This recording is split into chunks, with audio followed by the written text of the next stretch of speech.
And now a word from our sponsor. BetOnline continues to be your #1 source for all your sports betting action. And with baseball in full swing and football season around the corner, BetOnline has more ways to stay in on the action with the latest odds, news, and scores, even live in-game betting. From Major League Baseball, UFC to tennis and NFL futures, BetOnline remains your choice for sports wagering info. In between games, head over to the BetOnline casino with all the top Vegas-style games, including poker and live casino. Head to the website today and take advantage of the industry-leading VIP program with level-up bonuses and weekly cash boosts.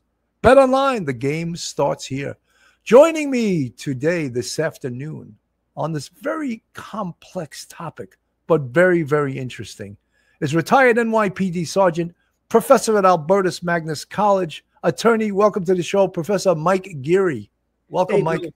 How are you? Good afternoon. Thank you for having me on for the show. Thank you. Doing good, Mike. You know, as we approach the August 11th trial start date, which it seems it's going to go forward, but the meat and potatoes of this case is, of course, the single source DNA on the button of the knife sheath.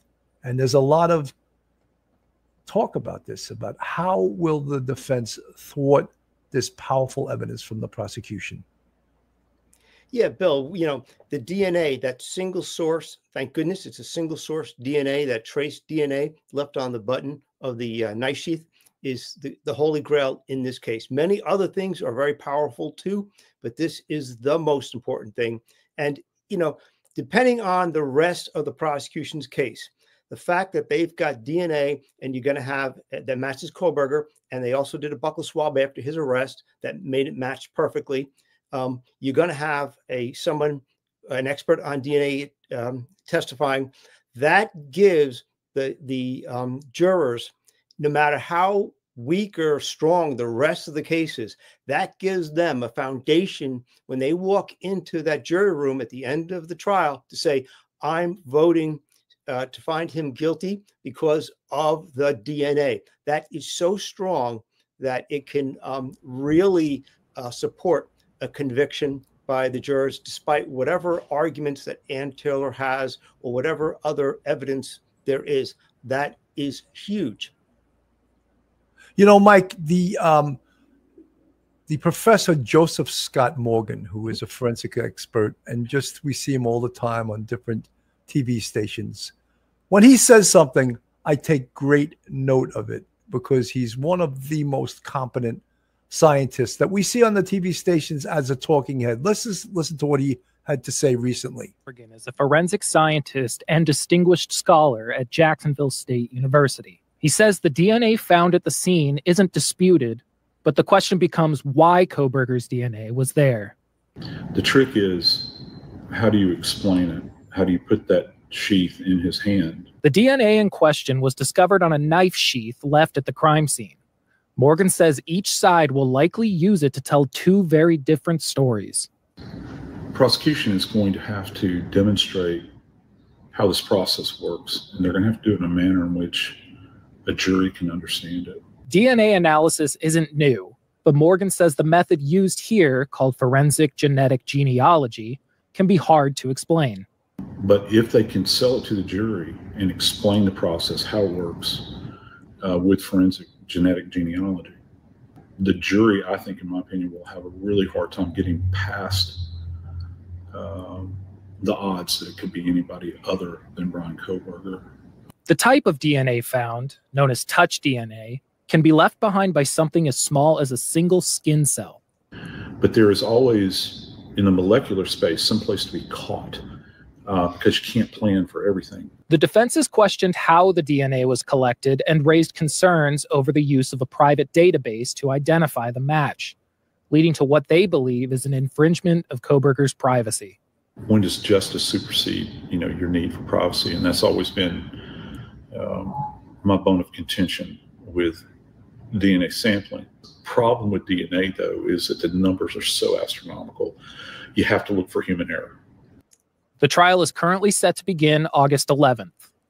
So there is one of the most learned, most respected authorities on the science of investigative genetic genealogy. And one of the things he said, how did the DNA get there? Like, what is the question with that? And I want to just give you one single nexus between how the DNA got there and Bryan Kohberger. 8 months prior, he ordered a K-bar knife, a knife sheath, and a sharpener on Amazon. Boom. There is circumstantial, but there is a connection between that knife sheath, that K-bar knife, which of course has not been recovered, and the sharpener ordered on Amazon. So that, the DNA that comes back to Bryan Kohberger, say the jury was having a hard time thinking it was him or not. Oh, it was planted, whatever the defense is going to say. Now they hear about the order on Amazon 8 months prior. Might that convince a juror like this is his DNA? Bill, absolutely. That is very strong circumstantial evidence because it allows the jury to make a logical, explanation for why his DNA is on the knife sheath.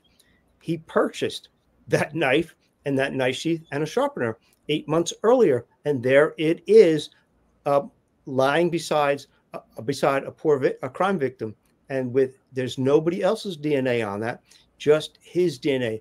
That's really strong circumstantial evidence that's how his DNA and his DNA alone got on that knife. 100%. This is the New York Times in February 25th, 2025. FBI used restricted consumer DNA data. New records show that the FBI identified Bryan Kohberger as a potential murder suspect after tapping consumer databases that were supposed to be off limits. As investigators struggled for weeks to find who might have committed the brutal slayings of 4 University of Idaho students, in the fall of 2022, they were focused on a key piece of evidence, DNA on a knife sheath that was found at the scene of the crime. At first, they tried checking the DNA with law enforcement databases, but that did not provide a hit. Of course, that's CODIS. They turned next to the more expansive DNA profiles available in some consumer databases in which users had consented to law enforcement possibly using their information, but that also did not lead to answers. FBI investigators then went a step further, according to newly released testimony, comparing the DNA profile from the knife sheath with 2 databases that law enforcement officials are not supposed to tap, GEDmatch and MyHeritage. Now, the New York Times, one of the things I don't like about their writing is that they speak in absolutes. And that statement, they're not supposed to use it, except there's an exception. Right. You want to talk about the exception, Mike? Yeah. If they have a search warrant or they've got a subpoena for records, they can do it because that is a court order. So therefore, anybody who is subject to a search warrant, you have to stand by. Anybody that gives you, a subpoena for information, you have to provide it. That's why it's so important that the FBI did it right. And in this case, and remember, there was a hearing with Judge Hippler, and he decided that Bryan Kohberger there was no constitutional rights violation under the 4th Amendment, that Kohberger had no expectation or right to privacy in a DNA database of which his DNA was never uploaded. So therefore, he had no standing. So that issue has come and gone. Judge Hippler made his ruling, and that evidence is coming in against Kohberger. So, Mike, the evidence is coming in, but in the trial, Ann Taylor may try to beat up the FBI agent that, in fact, through GEDmatch and through MyHeritage, built this family tree that ultimately led to Bryan Kohberger's father. And let's remember, they surreptitiously obtained a DNA sample from the Kohberger's garbage pail in Pennsylvania, and that DNA sample came back to Bryan Kohberger's father. After that hit, they felt that they had probable cause. They went in, they made the arrest, and they then buccal swabbed. And for you folks not familiar with the word buccal, it's B-U-C-C-A-L. That's the side of your mouth, the buccal swab in the side, the cheek cells in your mouth. So they compared it, and that was a hit. That was almost, it's not 1 billion, 1,000 million to 1, but close to it. We don't even know the numbers that are so astronomical to show that this was Bryan Kohberger.